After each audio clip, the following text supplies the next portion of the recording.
Many believes that invention is innovation, but this is not true. But before I get to this point, let me explain how to nurture innovative thinking. We've all heard about thinking out of the box, but I believe in the concept dual out-of-the-box thinking. Now you're most likely asking yourself, what does that mean? I believe that because we are immersed into our own special industries, we sometimes are like inside a box. So we need to force ourselves to see the box from the outside. This is not easy. So in all the teams that I work with, I involve people from totally different areas, designers, anthropologists, and even sometimes chefs and football coaches. Secondly, we are located in markets that we are very familiar with. But living in a country is like living in a box of context that we take for granted. That's the reason why my team always consists of several nationalities with local and international knowledge. The people from the outside of the box are allowed and even encouraged to ask the stupid questions. Asking stupid questions can often reveal new angles and true out-of-the-box thinking. Samsung is a good example.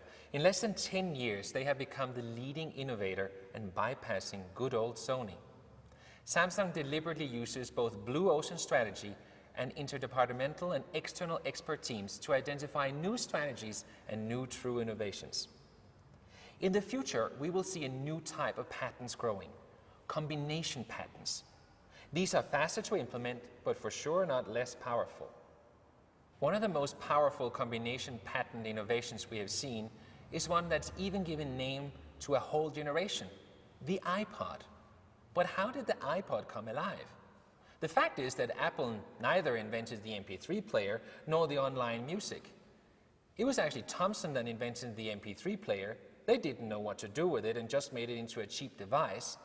But what Steve Jobs saw was the power of combination patents, merging an existing technology with a powerful idea, the love for music, easy interaction, and beautiful design, and created the iPod as we know it today, now even with touch. And where does Apple make the money? Not on the device that costs almost 15 times as much as the cheapest MP3 player on the market. No, it's on the magical interaction with iTunes. More than 2 billion songs have already been downloaded today, all costing $1. Do you see the power of combination patents? The iPod simplicity truly proves that Mies van der Rohe was right when he concluded that less is more. It is the simplest, yet the hardest to find, and even more so to implement. Why does a remote control from Sony today have more than 50 buttons to operate a television when it can be made with 5? Think about it. Do you see it? How can you fast and easy explore these points in number 5? Write down existing or emerging technologies and situation, each one on an individual post-it note. Now place them on the wall and start combining.